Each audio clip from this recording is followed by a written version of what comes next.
So you also said that going to like a Catholic all-girls school, that you don't think that you would be where you are today, like working in the adult industry if it wasn't for that, right? Like, what do I you mean think by it's that? really unlikely. Okay. So why is that? Well, like I said, it was very traditional. Mm-hmm. And the way they talked about, sex being a very, like, I'd already had sex at this point. Mm-hmm. And no matter what, I was going to go to hell. No matter what, no man was ever going to love me. So I think it actually... You can't like repent for that stuff? Not according to my first year religion class teacher. The whole point of like Jesus? I don't think it is for Catholics. I think it is for Christians. I thought like you went to the little booth and you tell them that you were bad and then you like count some beads and then you're good. Right. But then the whole thing is like, well, you're not actually repenting if you don't change your ways. If you do it again, it doesn't. That's the thing. I guess that makes sense. You can make a mistake and then go to confession, but then you got to not do it again. Right. That whole point.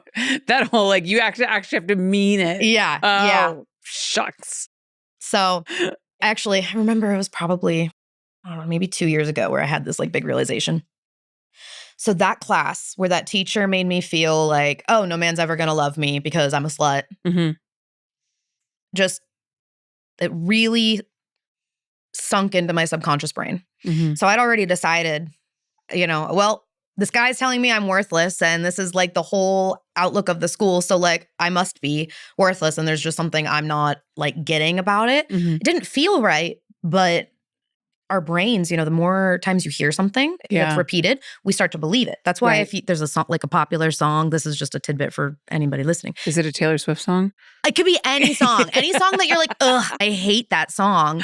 And then you hear it and it kind of grows on you. It's just because it's repetition. Mm-hmm. Your brain is trained to believe something if it hears it enough. So you hear a song you hate often enough, you're going to end up liking it. Mm-hmm. So same thing. One could say the same thing about politics. Yeah.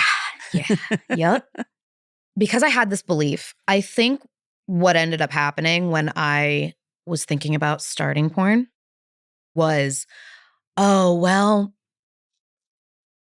this subconscious limiting belief of, well, I'm a slut anyway. No man's going to love me anyway. Why would it matter if I started working in this industry? Because I'm already this is all, I'm already damaged. Yeah. How much worse could it be? So then it also, we've got this like self-fulfilling prophecy confirmation bias. So it was a confirmation bias for me of being like, oh, look, I do porn. I am a slut. I am worthless.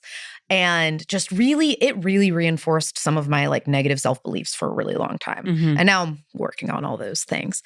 But I think without that class, I might not have felt that way and not had that in the back of my mind so that when I was considering it, I wasn't looking for something that confirmed that belief about myself. Right. So now that you're in porn and you've been working in it for like 10 years, do you still feel like those, like, has it worsened that feeling about yourself? No. Or has it changed it? It's changed it so much. Okay. I now believe I am worth so much more. And yes, this industry has taught me that, but also like my recent separation from my husband has taught me that. I think it's really funny because it doesn't matter if you are sleeping with people for free or sleeping with people for money, you're a slut. So I'm like, I might as well get paid for it if they're calling me one anyway. Right. And then in doing that, in having a lot of interactions with people online, and then therefore just having interactions with more people than the average person would have, I feel like I learned what kind of treatment I was willing to accept from people. Mm-hmm. And those that devalued me.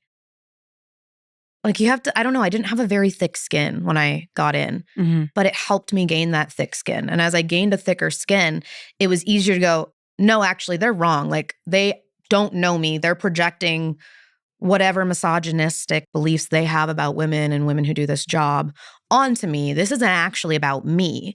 I actually am worth something, whether or not a stranger on the internet says so. No, you're absolutely right. And it's interesting too, and I don't know, this kind of just occurred to me because, working in the adult industry, you're obviously like having, you know, a lot of sex, right? You're having sex for people to like see and consume and for you to monetize. So maybe on one end, there is the stranger on the internet saying negative things about you and, you know, who you are as a person.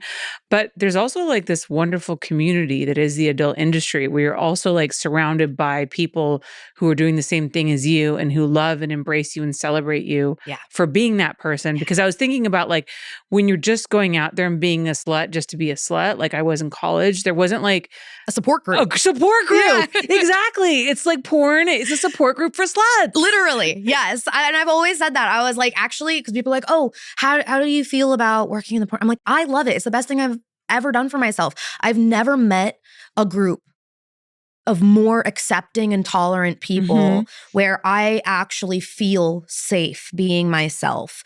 And I think that's something a lot of people in this world can't say because they don't go out and find their support group. Yeah. I think because we are trained to dislike who we are at our core because it doesn't fit in. It's not normal. It's, you know, and a lot of people don't seek therapy to also, you know, also feel better like about the world those in things. general sells us the idea that like we constantly need to improve and change ourselves because that's how you sell people shit. Like literally sell people stuff. Yeah. Oh yeah. Capitalism. Yeah, exactly. So because we're trained not to find people that are like us. Right. Because not everybody, a lot of people try to mold themselves into something that is palatable to the bigger society, and they reject parts of themselves and they'll like bury it deep down. And I think I did a lot of that growing up because of my toxic family life. And I knew I wanted to get out of that. And I think coming to porn was a way for me to find my support group where I was like, no, I really want to seek out people that are more like me because I've felt like the black sheep. I've felt like the outsider for so long and I don't want to feel that way anymore. Yeah.